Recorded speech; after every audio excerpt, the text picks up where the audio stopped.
Thank you so much for inviting me and welcome everyone. आज के wellness session में आपका तहे दिल से स्वागत है और आज बहुत ही इंटरेस्टिंग रसप्रद टॉपिक के बारे में हम बात करने वाले हैं और जो बहुत ही कॉमन हो चुका है। आजकल हम पढ़े लिखे नहीं होते कोई व्यक्ति, फिर भी मेडिकल टर्म के ये शब्द के बारे में हम सबको पता रहता है। ऑलमोस्ट हर एक व्यक्ति को इसके बारे में पता रहता है। और आज का टॉपिक है, यस, क्या कोई मुझे चैट बॉक्स में याद दिलवा सकता है आज के टॉपिक क्या है जिसके बारे में मैंने बात की? वो इतने कॉमन हो चुके हैं हमारे घरों में, हमारे आसपास, कि जिसकी वजह से अगर हमारे घर में हमारे वडील पढ़े लिखे नहीं हैं, फिर भी उसके बारे में वो शब्दों को जान चुके हैं। हम भी अगर साइंस बैकग्राउंड से नहीं है, फिर भी उसके बारे में जान चुके। जी हाँ, सही बताया, ब्लड प्रेशर एंड कोलेस्टेरॉल। आप वैसे सोचेंगे तो ब्लड प्रेशर और कोलेस्टेरॉल साइंस बेस्ड शब्द है, वर्ड्स है, जिसके बारे में शायद कई लोग पढ़े होंगे, नहीं पढ़ाई में भी नहीं आया होगा, लेकिन फिर भी हम में से हर एक व्यक्ति उसके बारे में सुना हुआ है, नाम सुना हुआ है, right? Blood pressure and cholesterol. आज मैं कोई एक बहुत ही इंपॉर्टेंट चीज बताना चाहूंगा। हमारे शरीर में जो डिसीज होते हैं वो अलग अलग तरीके से होते हैं।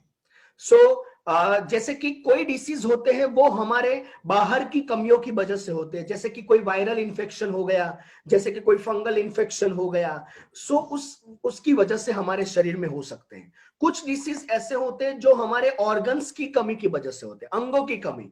कोई अंग फेल हो गया, काम करता कम कर दिया, तो उसकी कमी की वजह से हो सकते हैं। और कुछ डिसीज उसमें से ऐसे होते हैं जो लाइफस्टाइल की वजह से होते हैं, यानी कि हमारी लाइफस्टाइल अगर ठीक नहीं है, हमारे बॉडी को चाहिए ऐसी, जिसके बारे में हम बहुत बार बात करते हैं ट्रांसफॉर्मेशन चैलेंज में। जो हमारी लाइफस्टाइल सही नहीं है, साथ साथ फूड हैबिट सही नहीं है, सोना उठना खाना पीने के टाइमिंग सही नहीं है, तो वो क्वालिटी सही नहीं है, क्वालिटी ऑफ लाइफस्टाइल पर डिपेंड करते हैं। और वो सारे डिसीज में से ज्यादातर जो डिसीज है वो एक्चुअली में रोग नहीं है, डिसीज नहीं है, लेकिन वो एक कंडीशन होते हैं। एग्जाम्पल के स्वरूप आपको बताऊं मैं, जैसे कि फीवर है ना। फीवर जो होता है वो एक्चुअली में डिसीज नहीं है, लेकिन वो फीवर जो है वो टेम्परेचर है। हमारे बॉडी का टेम्परेचर कितना चाहिए? 37 डिग्री चाहिए सेल्सियस में, राइट? 98.6 फ़ारेनहीट चाहिए। उससे अगर ज्यादा चला जाएगा, 100 के अबव चला जाएगा टेम्परेचर कोई कमी की वजह से, तो वहां पर क्या होगा? वो हो जाएगा हमारा डिसीज, फीवर हो जाएगा। तो वैसे ही आज दो डिसीज जो लाइफस्टाइल डिसीज है उसके बारे में बात करेंगे हम, जिसमें पहला है ब्लड प्रेशर और दूसरा है कोलेस्ट्रॉल। दोनों चीजें हमारे शरीर में होती है। ब्लड प्रेशर हम सबको है, लेकिन वो जब बढ़ जाता है या घट जाता है तब दिक्कत होती है, यानी कि वो एक कंडीशन है, बढ़ा हुआ ब्लड प्रेशर, घटा हुआ ब्लड प्रेशर। आई होप आप सभी लोग समझ रहे हैं। आप सभी अपनी नोट और पेन के साथ रेडी है, या तो फिर आप अपनी मोबाइल के नोट्स के साथ रेडी है, जो इंपॉर्टेंट जो इंफॉर्मेशन है वो लेने के लिए, क्योंकि ये ऐसे तकलीफें हैं जो हर एक को हो सकती है, हर एक व्यक्ति को हो सकती है। क्यों? जो अगर हम लाइफस्टाइल सही नहीं रखेंगे तो आप सोचिए, जिनको भी ब्लड प्रेशर है, कोलेस्टेरॉल है, क्या 5 साल पहले उनको जब नहीं था उन्होंने सोचा था कि ये मुझे होगा? क्या वो उतने केयरफुल थे? होने के बाद केयरफुल हो जाएंगे, तो क्यों ना हम होने के बाद तो केयरफुल होते ही हैं, लेकिन होने से पहले ही केयरफुल हो जाए तो ज्यादा वाइस, ज्यादा सही बात है कि नहीं? कोलेस्टेरॉल भी बिल्कुल वैसे ही है, जिसके बारे में हम आगे बात करेंगे। यहां पर शुरुआत करूंगा मैं ब्लड प्रेशर के बारे में आपको समझाकर कि ब्लड प्रेशर क्या है पहले तो, राइट? उसके बाद पता चलना चाहिए बढ़ जाना क्या है, घट जाना क्या है। पहले तो ब्लड प्रेशर क्या है। अब सोचिए, हमारे शरीर में जो हमारा शरीर कैसे चलता है, सबसे इंपॉर्टेंट लिक्विड कौन सा है हमारे शरीर में? हालांकि पानी 70% है, लेकिन सबसे इंपॉर्टेंट जो नसों में दौड़ रहा है वो है खून, राइट? ब्लड। तो ब्लड जो है उसे पूरे सारे ऑर्गन्स तक पहुंचना जरूरी है। अगर ऑर्गन्स तक ना पहुंचे तो क्या होता है? ऐसे उंगली को जोर से दबा कर रखिए, क्या होगा? उंगली काली हो जाएगी, पहले लाल होगी फिर काली हो जाएगी, ब्लड नहीं पहुंच रहा है वहां पर, है ना? तो ब्लड सारे ऑर्गन्स तक पहुंचना जरूरी है। और उसे कौन पहुंचाता है? कोई कहेगा मुझे, ब्लड हमारे सारे ऑर्गन्स तक कौन पहुंचाता है? यस, हमारा हार्ट पहुंचाता है। Very good. और हार्ट को पहुंचाने के लिए क्या करना पड़ता है? पंपिंग। हार्ट दो चीजें करता है, हमारा हृदय है ना वो दो चीजें करता है, एक पंप करता है, दूसरा रिलैक्स करता है। पंप रिलैक्स ये हमें पता है, पंप रिलैक्स। क्यों वो उसे करना पड़ता है? क्योंकि जो ब्लड है, ब्लड वो हर एक ऑर्गन्स तक उसे पहुंचाना है। तो पंप जब करते हैं हार्ट, तो हार्ट में से जो अच्छा वाला ब्लड है वो शरीर के ऑर्गन्स तक, अंगों तक पहुंचता है। और जब वो रिलैक्स होता है हार्ट, उसका मतलब क्या है? वो पीछे खींचता है, ऐसे रिलैक्स यानी पीछे। तो वो जो खराब वाला ब्लड है, जिसका काम खत्म हो चुका है सारे ऑर्गन्स में से, उसे शुद्ध करने के लिए, क्लीन करने के लिए वो हार्ट में वापस खींचता है। तो एक तरफ से क्या होता है, इमेजिन कीजिए ये हार्ट है हमारा, यहां से ब्लड जाता है अच्छा वाला, यहां से वापस आता है, ये पंप हुआ, ये रिलैक्स हुआ, ये पंप हुआ, ये रिलैक्स हुआ। ऐसे हमारी पूरी शरीर में प्रक्रिया चलती रहती है। अब वो पंप और रिलैक्स होने के लिए कुछ ना कुछ प्रेशर चाहिए। जैसे मोटर में प्रेशर होता है, समझ लीजिए, मान लीजिए म्युनिसिपैलिटी है, उसको पानी पहुंचाना है हमारे सारे घरों तक, है ना। मान लीजिए आपके बिल्डिंग में, आपके फ्लैट्स में एक टंकी में से, ग्राउंड फ्लोर पर जो टंकी है, ग्राउंड फ्लोर तो नहीं, ग्राउंड में जो टंकी है, वो सारे घरों तक पानी पहुंचाना है, तो मोटर वगैरह, पंपिंग वगैरह चालू करना पड़ता है ना। उसी तरीके से हार्ट को ब्लड पहुंचाने के लिए पंपिंग करना पड़ता है, राइट। और उसके लिए पंप करने के लिए जो प्रेशर ज्यादा चाहिए, आप सोचिए, पंप करने के लिए प्रेशर ज्यादा चाहिए या रिलैक्स होने के लिए प्रेशर ज्यादा चाहिए? ऑफ कोर्स पंप करने के लिए।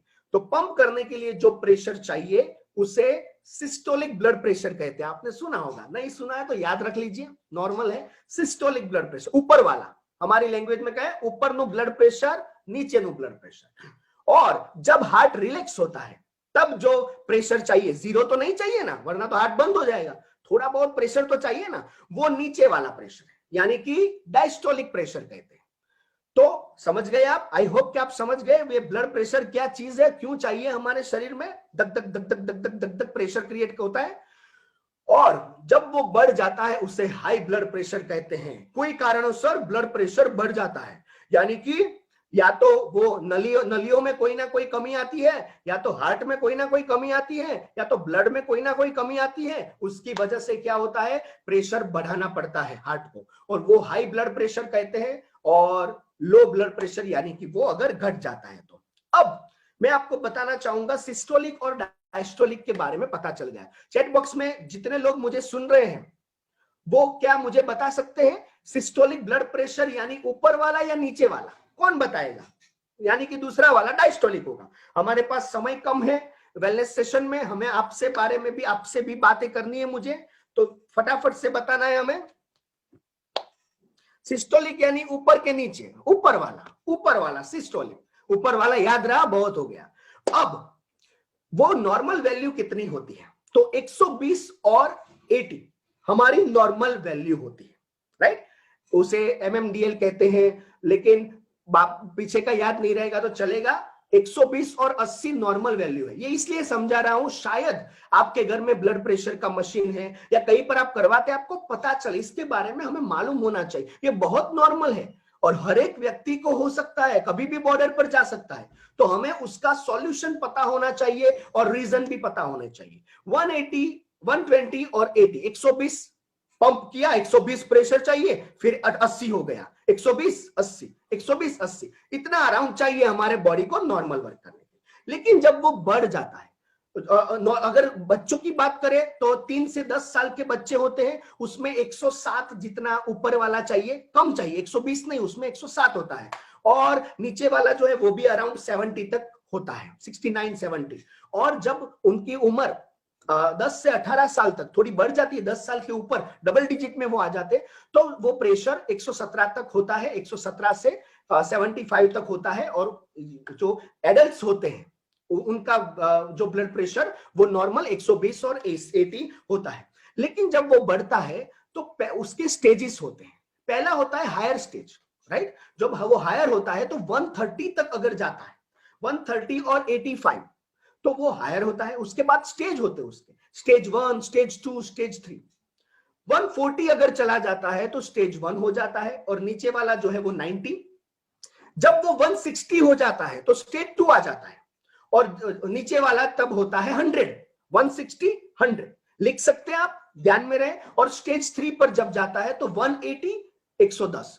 यानी कि स्टेज 1 जो है उसमें हमें रियल में जाग जाने की जरूरत है, स्टेज 2 में खतरा होता है, और स्टेज 3 के ऊपर जाता है तो फिर हमारे पास कोई चारा नहीं है, वहां पर हमें ड्रग्स की थेरापी करनी पड़ती है, लेनी पड़ती है। फिर नॉन ड्रग ट्रीटमेंट नहीं चलेगा, दवाई बिना का ट्रीटमेंट नहीं चलेगा, उसके साथ साथ दवाई लेनी तो जरूरी हो जाती है। तो स्टेज 2 या 3 तक पहुंचे उससे पहले उसे हम कंट्रोल में ला सकते हैं। और नॉन ड्रग थेरापी यानी कि दवाई के बिना क्या ट्रीटमेंट हो सकती है, ट्रीटमेंट यानी कि उससे प्रिवेंट कैसे कर सकते हैं, वो आज हम जानेंगे जरूर, राइट। पर ब्लड प्रेशर में जनरली क्या होता है, वैसे तो कोई सिम्टम, वैसे तो कोई चीज दिखती नहीं है ज्यादा, लेकिन अगर थोड़ा बहुत बात करें तो हेडेक वगैरह होता है, क्योंकि प्रेशर जब बढ़ता है ना, सबसे ज्यादा खून का फ्लो है ना वो हमारे ऊपर के हिस्से में, शरीर के ऊपर के हिस्से में, यानी कि ब्रेन है, चेहरा हो गया। अब देखिए सबसे ज्यादा खून का फ्लो वहां पर होता है। और आप नोट भी करेंगे, अगर पैरों में कोई चोट आए और चेहरे पर कोई चोट आए तो सबसे जल्दी हीलिंग अच्छा कब कहां हो जाता है, चेहरे पर। क्यों, वहां पर ब्लड फ्लो ज्यादा है तो जल्दी से हीलिंग होता है।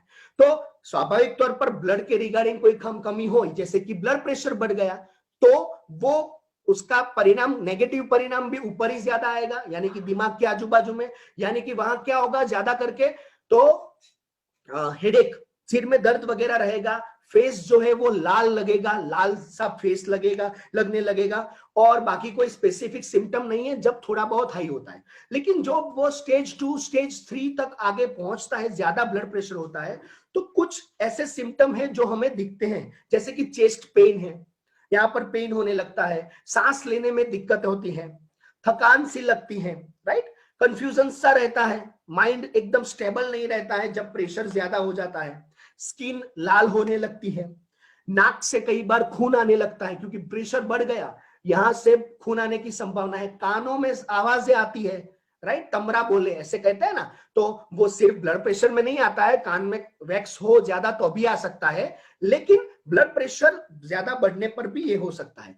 इंपॉर्टेंस, नपुंसकता भी आ सकती है ब्लड प्रेशर के बढ़ने से, राइट। और हेडेक और डिजीनेस, चक्कर सा, तमर सा, ऐसा भी रहता है जब ब्लड प्रेशर बढ़ता है। अब उसके कॉजेस क्या हो सकते हैं, तो आप सोचिए, दो टाइप के ब्लड प्रेशर होते हैं, वो ऊपर वाला नीचे वाला तो है ही, लेकिन ब्लड प्रेशर होने के भी दो तरीके होते हैं।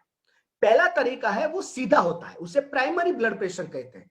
प्राइमरी यानी कि सीधा, शरीर में कोई ना कोई, हमारी लाइफस्टाइल में कोई कमी है या तो जेनेटिकली कोई कमी है, उसकी वजह से, उसके कारण क्या है आप समझ जाएंगे सीधा क्यों मैंने बोला। सीधा ब्लड प्रेशर जो है, प्राइमरी ब्लड प्रेशर, वो होता है क्योंकि हम स्ट्रेस जब ज्यादा लेते हैं तो वो टेम्पररी ब्लड प्रेशर बढ़ जाता है कई बार, और स्ट्रेस की हैबिट हो जाती है तो वो फिर हमेशा के लिए ब्लड प्रेशर बढ़ जाता है। फिर सेडेंटरी लाइफस्टाइल यानी कि बैठा हुआ जीवन, बैठाड़ू जीवन, उसकी वजह से भी होता है। पुअर ईटिंग हैबिट, सही खाने का तरीका नहीं है, फास्ट फूड या तो ऑयली फूड हम ज्यादा खाते हैं, फैट वाला फूड ज्यादा खाते हैं, तब ब्लड प्रेशर बढ़ सकता है। अल्कोहल की वजह से बढ़ सकता है, स्मोकिंग की वजह से बढ़ सकता है, और ओबेसिटी की वजह से। सोचिए ये तीनों इक्वल है, अल्कोहल, स्मोकिंग, ओबेसिटी, और वो हमारे में सेम डैमेज करते हैं। तो अल्कोहल और स्मोकिंग का तो हम ख्याल रखेंगे, साथ साथ ओबेसिटी का भी हमें ख्याल रखना है, राइट। सो फटाफट से हम जाएंगे सेकेंडरी ब्लड प्रेशर पर, यानी कि वो सीधा नहीं होता, कोई डिसीज होता है, उसके सिम्टम के रूप में होता है। सिम्टम यानी कि वो होता है ना कि ये डिसीज की वजह से मुझे ये हो रहा है, राइट। जैसे मलेरिया हो रहा है तो मुझे फीवर वगैरह आ रहा है, तो वो मलेरिया का सिम्टम है, राइट। सो उसी तरीके से यहां पर कुछ डिसीज होते हैं, जैसे कि स्लीप एपनिया, हमारे किडनी का प्रॉब्लम होता है, या तो फिर हमारे लीवर का प्रॉब्लम्स होता है, या तो कोई ड्रग या तो स्टीरॉइड की साइड इफेक्ट होती है तो भी ब्लड प्रेशर बढ़ जाता है ज्यादा स्टीरॉइड लेने से। तो वो सीधा नहीं है, कोई और चीजों की वजह से हमें सिम्टम दिया गया है, हमें भगवान की ओर से सिम्टम मिलता है कि भाई, साइन मिलता है कि भाई आपको ये तकलीफ है इसलिए ब्लड प्रेशर बढ़ जाता है, यानी कि हम उसका इलाज करा सकते हैं। तो कोई रोगों के परिणाम स्वरूप कभी ब्लड प्रेशर होता है, उसे सेकेंडरी कहा जाता है, राइट। लेकिन रोगों के परिणाम स्वरूप होता है वो चांसेस कम होते हैं कंपैरेटिवली प्राइमरी, क्यों? क्योंकि प्राइमरी ब्लड प्रेशर के रीजंस ऐसे हैं जो हमारे रूटीन लाइफ में हम एडप्ट कर लेते हैं, जैसे कि स्ट्रेस है, बैठा हुआ जीवन है, अच्छी हैबिट नहीं है, फूड हैबिट, वो सारी जैसे जो बातें हमने डिस्कस की वो कॉमनली होता है। इसलिए उसकी वजह से जो प्राइमरी ब्लड प्रेशर होता है उसके चांसेस ज्यादा है। और गुड न्यूज क्या है, उसको हम कंट्रोल कर सकते हैं। ब्लड प्रेशर मटाया नहीं जाता, उसका क्योरिंग नहीं होता। मेरे को ब्लड प्रेशर मट गया, अच्छा हो गया, हीलिंग हो, मजा आ गया, कंप्लीट हो गया, कुछ जरूरत नहीं, ऐसा नहीं होता। ब्लड प्रेशर कंट्रोल में आता है, यानी कि जो 120 से बढ़ गया था वो 120 आ गया, 125 आ गया। तो कंट्रोल में जो चीज आती है उसको मेंटेन करना जरूरी है। तो इसीलिए हमें वो लाइफस्टाइल को कैरी ऑन करना पड़ता है। और सिर्फ उसी को नहीं जिसका ब्लड प्रेशर बढ़ा है, जिसका 120 और 122 118 है ब्लड प्रेशर, उसको भी तो कंट्रोल करना पड़ेगा, वरना तो छूट जाएगा कंट्रोल। तो ये टॉपिक लाइफस्टाइल डिसीज हर एक के लिए जरूरी है, ना कि जिसको तकलीफ है। ये कैंसर नहीं है, का नॉलेज नहीं है कि होगा तब उसके बारे में सर्च करेंगे क्या है chemotherapy. It is common thing, हर एक में प्रेशर है ब्लड का, जो बढ़ भी सकता है, घट भी सकता है अगर ध्यान न रखा जाए तो। इसलिए ये नॉलेज आपको जरूरी है, आपके लिए और आपके परिवार वालों के लिए, right. So non drug treatment, दवाइयों के बिना वाली ट्रीटमेंट क्या है, लिख लीजिए, याद रख लीजिएगा। सो फर्स्ट ऑफ ऑल जो रीजन है उसे अवॉइड करिए, यानी कि स्मोकिंग है, अल्कोहल ले रहे हैं तो उसको अवॉइड करना जरूरी हो जाएगा। वहां सॉल्ट को रिड्यूस करना होता है, क्योंकि सॉल्ट है जो प्रेशर को बढ़ाता है, तो नमक को हमें कम करना होता है वहां पर। और कुछ न्यूट्रिशन हमें बढ़ाने हैं। कौन कौन से न्यूट्रिशन बढ़ाने हैं?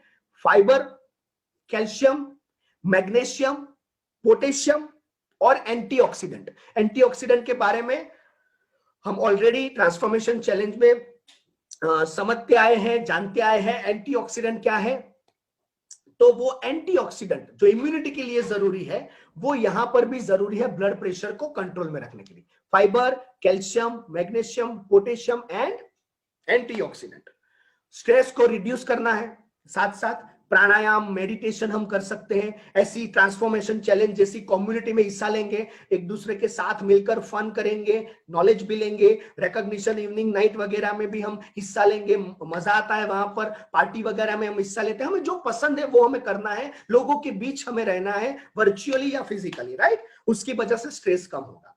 फिर आपकी अच्छी, आपको जो पसंद है वो चीजों को आप फॉलो करिए। वॉकिंग करना है, ऑलरेडी हम 10,000 स्टेप्स करते हैं, एक्सरसाइज वगैरह करते हैं थोड़ा बहुत, पर वॉकिंग जो है स्पॉट एक्सरसाइज है, स्किपिंग है, दौड़ा कूदवा, राइट, वो भी हम कर सकते हैं, जिसकी वजह से क्या होता है, ब्लड सर्कुलेशन नॉर्मल हो सकता है, प्रेशर नॉर्मल हो सकता है। और सबसे इंपॉर्टेंट चीज है रिड्यूस फैट, चर्बी को घटाना है ब्लड प्रेशर को कंट्रोल में लाने के लिए। इजंट इट अमेजिंग कि जो हम कर रहे हैं वो कहीं ना कहीं हमें इन सारी चीजों में बेनिफिट कर रहा है, ब्लड प्रेशर और कोलेस्ट्रॉल जैसी, राइट। अब समझिए हाइपरटेंशन की जो दवाई होती है उसके साइड इफेक्ट होते हैं। कई सारे लोग मान लेते हैं अगर डॉक्टर ने दी है तो नहीं होंगे, लेकिन उसके भी साइड इफेक्ट्स होते हैं। और लॉन्ग टर्म के लिए ऑफ कोर्स वो ले सकते हैं, लेकिन उसमें साइड इफेक्ट्स होने के चांसेस भी रहते हैं, तो हमें उसके लिए अवेयर हो जाना चाहिए। दूसरी बात अगर करें तो फैट और ओबेसिटी कैसे ब्लड प्रेशर पर इफेक्ट करते हैं। तो आप सोचिए, जब फैट बढ़ जाता है तो बाहर भी फैट बढ़ता है, अंदर भी बढ़ता है, हम सबको पता है। जो अंदर फैट बढ़ता है वो हमारे ब्लड में भी फैट वो ब्लॉकेज करता है, हमने उसके बारे में सुना हुआ है। आज भी कोलेस्ट्रॉल में थोड़ा बहुत जानेंगे उसके बारे में। लेकिन वो क्या होता है, फैट की वजह से ब्लड भी गाढ़ा हो जाता है, और जो हमारी ब्लड की नलिकाएं, खून की नलिकाएं होती है, वो क्लियर नहीं रहती है, क्रिस्टल क्लियर होनी चाहिए, वो क्लियर नहीं रहती है। उसकी वजह से वहां पर ब्लड आसानी से वो पसार नहीं हो पाता है, पास नहीं हो पाता है। उसकी वजह से अगर ब्लड पसार ही नहीं होगा तो हार्ट को क्या करना पड़ेगा, प्रेशर बढ़ाना पड़ेगा, पंपिंग ज्यादा करना पड़ेगा, तो ब्लड प्रेशर बढ़ेगा। और दूसरी चीज सोचिए, जैसे जैसे हम बड़े होते हैं वैसे ब्लड प्रेशर बढ़ा, अगर आपने देखा हो तो 10 साल तक 100, हम ऊपर वाले प्रेशर की बात करेंगे ज्यादातर, क्योंकि दोनों ऑलमोस्ट सेम ही रेंज में रहते हैं। वो ऊपर वाला बढ़ता है तो नीचे वाला बढ़ता है, राइट। तो 10 साल की उम्र तक 107, 10 साल से 18 साल 117, और 18 साल से ऊपर 120। यानी कि जैसे उम्र बढ़ती है, बॉडी ग्रो होता है, प्रेशर ज्यादा जरूरत पड़ती है। तो अब सोचिए, हम मोटे होते हैं, जब ओबेस हो जाते हैं, हमारा शरीर का एरिया जो है, घेरावा, वो बढ़ता है। तब क्या होता है, जो नसें होती है वो ज्यादा फैलती है ना, नसें थोड़ी वैसी रहेगी, वो तो स्किन के नीचे है, वो नसें भी ज्यादा फैलती है। तो जितनी नसें ज्यादा फैलती है उतना ज्यादा पंपिंग करना पड़ता है हार्ट को। जितने मोटे होते हैं उतना ज्यादा पंपिंग करना पड़ता है। तो ज्यादा पंपिंग यानी कि हाई ब्लड प्रेशर। तो इसीलिए हमें हमारे बॉडी को फैट का प्रमाण माप में रखना जरूरी है वहां पर, राइट। यंगस्टर में भी आजकल तो ब्लड प्रेशर हो रहा है। आजकल की लाइफस्टाइल हमें पता है, फास्ट फूड, ऑयली फूड, गर्म खून होता है उनका, गुस्सा जल्दी कर देते हैं, ओपोज में जल्दी आ जाते हैं, ईगो रहता है, स्ट्रेस हो जाता है उसकी वजह से। उसलिए भी यंगस्टर में भी ब्लड प्रेशर देखने को मिलता है। कई बार ओवर इमोशंस हो जाते हैं, कई बार इमोशंस टूटते हैं, राइट। आजकल हमें पता है फरवरी महीना चल रहा है, कई सारे इमोशंस टूटे हैं, राइट। तो वहां पर स्ट्रेस हो जाता है, तो भी यंगस्टर में भी होता है और उसकी वजह से स्मोकिंग और अल्कोहल भी अपना पार्ट में आ जाता है और वो ब्लड प्रेशर बढ़ाता है। तो यंगस्टर है उन्हें भी उसको कंट्रोल करने की जरूरत है। ऐसा नहीं है कि एक उम्र के बाद ही होता है, कोई भी उम्र में ब्लड प्रेशर बढ़ सकता है, राइट। यस, यहां पर अगर बात करेंगे लेडीज में, तो जब प्रेग्नेंट होते हैं लेडीज तो प्री डिलीवरी कई बार ब्लड प्रेशर होता है, डिलीवरी के पहले पहले ड्यूरिंग प्रेगनेंसी, और मेनोपोज, पोस्ट मेनोपोज यानी कि मेनोपोज के बाद भी ब्लड प्रेशर होता है। तो उसको हम रिड्यूस सेम तरीके से एक्सरसाइज वगैरह करेंगे, स्पॉट एक्सरसाइज। स्पॉट एक्सरसाइज यानी एक जगह पर खड़े रहेगा एक्सरसाइज जो हम करते हैं, वो या तो फिर स्किपिंग वगैरह है, वॉकिंग है। ओबेसिटी को हम घटाएंगे वहां पर, क्योंकि प्रेगनेंसी के बाद बढ़ जाती है। प्राणायाम, मेडिटेशन, उसके सहारे से हम उसे भी कंट्रोल में कर सकते हैं, नॉन ड्रग ट्रीटमेंट की बात करें तो। अब थोड़ी बहुत बात कर लेते हैं लो ब्लड प्रेशर की। यानी कि ये क्या है लो ब्लड प्रेशर, यानी कि ब्लड प्रेशर घट जाता है, वो किसकी वजह से होता है। कई बार क्या होता है, ब्लड प्रेशर घटने का कारण वहां पर ज्यादा फ्लूइड, ज्यादा पानी शरीर से निकल जाता है, डिहाइड्रेशन। जब पसीना ज्यादा होता है, गर्मी में ज्यादा हम खड़े रहते हैं, पानी कम लेते हैं, तो लो ब्लड प्रेशर होने की संभावनाएं रहती है। या तो ब्लड हेमरेज, अगर शरीर में कहीं हेमरेज है, नस टूट गई है और धीरे धीरे ब्लड बाहर आ रहा है, तो भी लो ब्लड प्रेशर हो सकता है। लेकिन वो बात की कंडीशन है, हायर कंडीशन है, डिसीज वाली कंडीशन है। जनरली देखा जाए तो विटामिन की डेफिशिएंसी से भी जो वो ब्लड प्रेशर हो सकता है, यानी कि सही न्यूट्रिशन नहीं जा रहे, ओनली फैटी फूड है वहां पर, फिर भी लो ब्लड प्रेशर भी होने के चांसेस रहते हैं। और डायरिया जब हो जाता है, वहां पर भी फ्लूइड लॉस होता है, पानी हमारे शरीर से कम होता है, तो वहां पर भी ब्लड प्रेशर घट सकता है। क्या होता है ब्लड प्रेशर घटने पर, हमें पता है चक्कर से आने लगते हैं, कमर से चढ़ने लगते हैं, वीकनेस आ जाती है? उसमें भी क्या होता है, स्वेटिंग होता है ज्यादा, नॉर्मल से ज्यादा, एनर्जी लेस हो जाती है, और हमारा ब्रेन जल्दी थक जाता है, शरीर भी जल्दी थक जाता है, राइट। तो हमें लो ब्लड प्रेशर की क्या ट्रीटमेंट हो सकती है, नॉन ड्रग ट्रीटमेंट की बात करें तो जो कारण है उसका, उसे दूर कर दीजिए, राइट। लो ब्लड प्रेशर को हम उसी तरीके से कंट्रोल में ला सकते हैं जो उसका कारण है। कारण क्या है, अगर डायरिया हुआ है तो डायरिया कंट्रोल में ला दीजिए, अगर पानी कम है तो पानी ज्यादा से ज्यादा पिए वहां पर, और साथ साथ में अगर हमें फीवर है, उसकी वजह से भी कई बार चक्कर, लो ब्लड प्रेशर होता है, तो फीवर को हमें दूर करना है, राइट। और यहां पर हम ज्यादा से ज्यादा नमक खा सकते हैं, नमक और शुगर खाते हैं तो लो ब्लड प्रेशर वापस से कंट्रोल में आने लगता है। कैफीन यानी कि हमारा फ्रेश, वो ज्यादा लेने पर भी लो ब्लड प्रेशर कंट्रोल में आ सकता है। और यहां पर यस, हाइड्रेट, हमारा जो H24 हाइड्रेट है वो भी हाइड्रेशन के लिए है। और हमने अभी कहा पानी जब चला जाता है शरीर में तो लो ब्लड प्रेशर होता है, तो जब हाइड्रेट हम लेते हैं ज्यादा से ज्यादा तो लो ब्लड प्रेशर कंट्रोल में आ जाता है। लेकिन बहुत ज्यादा है अगर, तो हमें डॉक्टर के पास जाना जरूरी है, क्योंकि कई बार क्या होता है, दिमागी नसों में कई बार हेमरेज होने पर भी लो ब्लड प्रेशर होता है, लेकिन वो बहुत रेयर होती है सिचुएशन, और वहां पर ऑपरेशन की जरूरत होती है। नॉर्मल जो तरीके हम अपनाते हैं उससे कोई फर्क नहीं पड़ता, क्योंकि कोस कहां पर है, अंदर है, शरीर के अंदर ब्लड हेमरेज है। लेकिन जनरली लो ब्लड प्रेशर, चक्कर वगैरह आते हैं तो उसमें हम आगे बताए ऐसे कर सकते हैं। अब कुछ इंपॉर्टेंट पॉइंट्स के बारे में हम बात करेंगे, और ब्लड प्रेशर की वजह से क्या नुकसान होता है उसके बारे में बात करेंगे।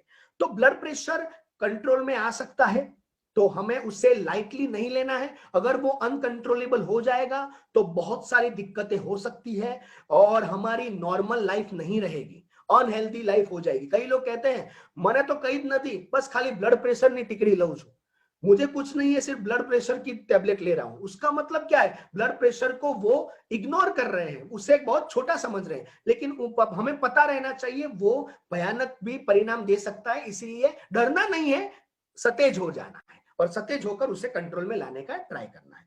जब मॉर्निंग में आप ब्लड प्रेशर नापते हैं तो सबसे सही आने के चांसेस होते हैं, क्योंकि जैसे जैसे इवनिंग होती है स्ट्रेस बढ़ता है, काम का स्ट्रेस और कई सारे बातें होती हैं घरों में बाहर, तो शाम का बीपी थोड़ा ज्यादा आने के चांसेस है। सुबह का उठकर जो ब्लड प्रेशर करते हैं वो सही रहता है। व्हाइट कॉलर प्रेशर भी होता है। कई बार डॉक्टर के वहां जब हम प्रेशर करवाने जाते हैं ब्लड प्रेशर, तो वहां क्या होता है, डर लगता है। वो दवाई की खुशबू आती है, स्पिरिट की खुशबू आती है, इंजेक्शंस वगैरह हम देखते हैं, डॉक्टर को देखते ही डर लगने लगता है कई सारे लोगों को। तो वहां पर क्या होता है, डॉक्टर जब नापते हैं तो ब्लड प्रेशर बढ़ जाता है, घर पे आकर नॉर्मल हो जाता है। तो ये भी हमें ध्यान रखना है, व्हाइट कॉलर प्रेशर तो नहीं है हमें। और अगर हमारे घर में डिजिटल इंस्ट्रूमेंट है तो 2-3 बार ब्लड प्रेशर करना चाहिए एक साथ। उसमें जो एवरेज आती है वो हमारा प्रेशर है। एक बार में वो सही नहीं दिखाएगा डिजिटल में, तो उसमें हमें ध्यान रखना है। अगर आपको ब्लड प्रेशर नहीं है तो हफ्ते में एक बार आप प्रेशर चेक कर सकते हैं घर पे, और डॉक्टर की विजिट 3 महीने में एक बार करनी चाहिए ब्लड प्रेशर को मपवाने के लिए नॉर्मल है कि नहीं। और अगर ब्लड प्रेशर है तो रोज एक बार हम चेक कर सकते हैं घर पे है तो, और डॉक्टर की विजिट जिस हिसाब से उन्होंने बताया हुआ है हफ्ते में या तो महीने में एक बार हम कर सकते हैं, जिस तरीके से उन्होंने बताया हुआ है, राइट। और एक बात करें तो जब सर्जरी होती है और आपका ब्लड प्रेशर बढ़ा हुआ रहता है तो ब्लड ज्यादा जाने के चांसेस रहते हैं। तो ब्लड प्रेशर कंट्रोल में लाना जरूरी है सर्जरी के लिए भी, राइट। और कौन कौन से तकलीफ हो सकती है ब्लड प्रेशर की वजह से, तो सुनिए क्यों डेंजरस है। तो ब्लड प्रेशर की वजह से हार्ट अटैक आ सकता है, हार्ट ब्लॉक हो सकता है, कार्डियक अरेस्ट आ सकता है, ब्रेन में भी दिक्कतें आ सकती है, ब्रेन की नसें भी ब्लॉक हो सकती है, ब्रेन काम करना बंद कर सकता है ज्यादा अगर कंट्रोल में ना करे। 200, 250, 300, 400 पर भी हम बिंदास रहे तो। आंखों में भी दिक्कतें आ सकती है, आंखों में अगर नस फूल जाती है, टूट जाए, तो वहां पर हम ब्लाइंड भी हो सकते हैं, विजन हमारी जा सकती है। तो ये सारी चीजें हैं, इसलिए उसे कंट्रोल में लाएं, वही ज्यादा जरूरी है। और उसमें कौन सी हर्बलाइफ न्यूट्रिशन प्रोडक्ट्स इफेक्टिव होती है, कोई बता सकता है चैट बॉक्स में। मैंने बताया कौन कौन से न्यूट्रिशन चाहिए। एक तो फाइबर चाहिए, कैल्शियम चाहिए, मैग्नीशियम चाहिए, पोटेशियम चाहिए और एंटीऑक्सीडेंट चाहिए। तो कौन सी सप्लीमेंट या तो कौन सी चीजें जरूरी है। सबसे पहले तो हमारा शेक, यस चैट बॉक्स में कोई लिखे तो भी हमें पता चले। सबसे पहले तो हमारा शेक जरूरी है ब्लड प्रेशर में, राइट। उसके साथ साथ फाइबर की टेबलेट भी है और एक्टिव फाइबर कॉम्प्लेक्स पाउडर के स्वरूप में वो भी जरूरी रहता है। और मल्टीविटामिन, क्योंकि एडिशनल ये सारा कैल्शियम मैग्नीशियम वगैरह है, पोटेशियम, वो मल्टीविटामिन में एडिशनल स्वरूप ले सकते हैं। एंटीऑक्सीडेंट के लिए हम सेल एक्टिवेटर लेंगे जो हमारी इम्यूनिटी को मजबूत करे, उसमें भी अच्छा रखे। और कैल्शियम अलग से भी हम ले सकते हैं पर्टिकुलर सप्लीमेंट के थ्रू। और सेल्यूलोज में है कैल्शियम, ये सारे जो न्यूट्रिशन मिनरल्स की बात की सेल्यूलोज में है, लेकिन वो भरपाई शेक और मल्टीविटामिन से हो जाती है। अगर वो रेगुलर तौर पर लेते रहते हैं तो कोई दिक्कत नहीं है। फटाफट से हम, ये था ब्लड प्रेशर के बारे में। फटाफट से हम कोलेस्ट्रॉल के बारे में भी जान लेते हैं। कोलेस्ट्रॉल की अगर बात करें तो वो कोलेस्ट्रॉल क्या है। कोलेस्ट्रॉल हमारे शरीर की जरूरत है। जैसे ब्लड प्रेशर है, कोलेस्ट्रॉल का भी नाप होता है, वो कंट्रोल के बाहर जाता है तभी कोलेस्ट्रॉल की दिक्कत होती है, हाई कोलेस्ट्रॉल, है ना। तो शरीर में, हमारे शरीर में वैक्स लाइक, मेन जो एकदम वैक्स लाइक या तो चर्बी जैसा एक सब्सटेंस होता है जिसे कोलेस्ट्रॉल कहते हैं। उसका काम क्या है, तो हमारे शरीर में विटामिन डी होता है ना, उसको प्रोड्यूस जनरेट करने के लिए और हार्मोन्स को बनाने के लिए भी वो जरूरी है। और साथ साथ हमारे खुराक को डाइजेस्ट करने के लिए, पाचन के लिए भी कोलेस्ट्रॉल जरूरी है। तो उसकी जरूरत है, इसलिए रखा है प्रभु ने जब रचना की है तब, राइट। लेकिन जब वो बढ़ जाता है तब दिक्कतें करता है। तो क्या होता है जब वो बढ़ जाता है, 2 तरीके के कोलेस्ट्रॉल होते हैं, लिख लीजिए आप, एलडीएल, एचडीएल। एलडीएल यानी कि मेनली 2 तरीके के होते हैं, राइट, लो डेंसिटी, और एचडीएल यानी कि हाई डेंसिटी। जो एचडीएल होता है वो अच्छा वाला होता है, हाई डेंसिटी वाला, एलडीएल वो बुरा वाला होता है, राइट। जरूरत दोनों की है, पर दोनों की ये क्वालिटीज है। जब कोलेस्ट्रॉल बढ़ता है तो क्या होता है, ये हमें समझना जरूरी है, बराबर से समझिएगा। जब नसों में खून जाता है और उसमें कोलेस्ट्रॉल जमा होना चालू होता है, इमेजिन करिए पाइपलाइन में से पानी जाता है और अंदर की पाइपलाइन पर वो खार होना शुरू होता है।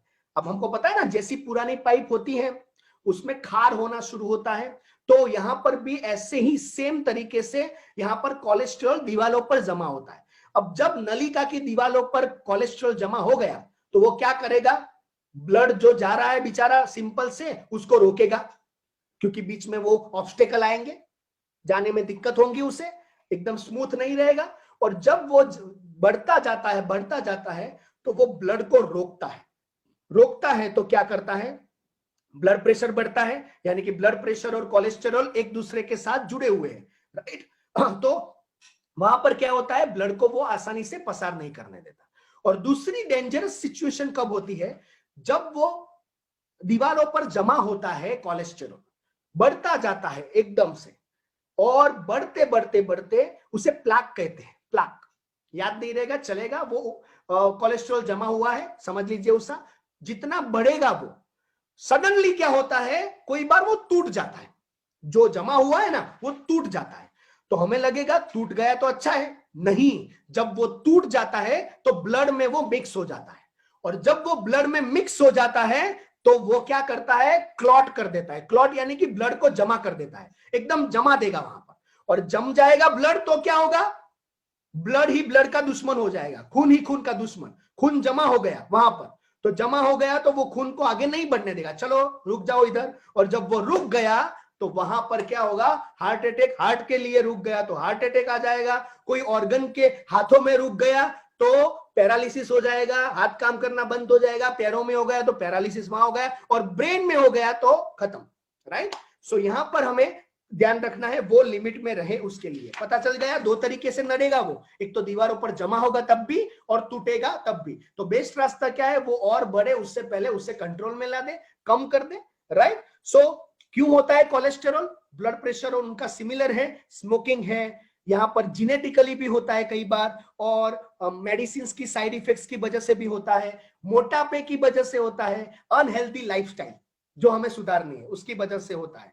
उसके कोई साइंस और सिम्टम्स होते नहीं है, जब फिर थकान लगने लगे अंदर से, फिर चेस्ट पेन होने लगे, और फिर हम डॉक्टर के वहां जाए और सीधा डॉक्टर कहे कोलेस्ट्रॉल हाई है, हार्ट सिर्फ इतना ही आपका चालू है, 70% ब्लॉक है, ये करवाइए, फिर तब पता चलेगा हमें, राइट। उससे अच्छा है उसे कंट्रोल में कर दे। कितना होना चाहिए लिख लीजिए, जो टोटल कोलेस्ट्रॉल होता है वो 200 से कम होना चाहिए, और 240 से ज्यादा जाएगा तो दिक्कत है, डेंजरस है, हमें वापस आना है। इवन 190 200 के ऊपर जाता है, 205 210, तो भी वो सही नहीं है, उसे कंट्रोल में हमें लाना है। कैसे लाना है, जो आगे ब्लड प्रेशर में कहा वही यहां पर रहेगा, राइट। सॉल्यूशंस में एलडीएल जो है, जो खराब वाला है, वो कितना होना चाहिए, 130 जो होते हैं उससे कम होना चाहिए, 160 के ऊपर जाए डेंजरस है।